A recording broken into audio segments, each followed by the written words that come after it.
টিভির সামনে আপনি বসেন, এরপরে আপনি এগুলিকে সপ্তাহে কয় ঘন্টা হয়, মাসে কয় ঘন্টা হয়, বছরে কয় ঘন্টা হয়, বয়স এখন আপনার 50 বছর, 15 বছর বাদ দেন, 35 বছর, হিসাব করেন কয় বছর আপনি টেলিভিশনের সামনে বসা ছিলেন।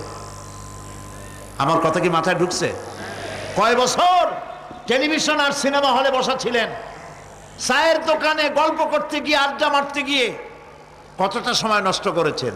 রবীন্দ্রনাথ, যতীন্দ্রনাথ, যোগীনাথ, তারপরে শরৎচন্দ্র, এই সমস্ত এই নাম মনে আসলো, কবি, সাহিত্যিক, ঔপন্যাসিক, নাট্যকার, তাদের বইপত্র, গল্পের বই, ভূতের গল্প, এই সমস্ত গল্পের বই পড়িয়া জীবনে কতটা সময় নষ্ট করেছেন। সবগুলি এক জায়গায় করেন, সবগুলি এক জায়গায় করেন, এরপরে আপনার চোখ ছানা বড় হয়ে যাবে, দেখতে পাবেন আপনার জীবনের উল্লেখযোগ্য 35 বছরের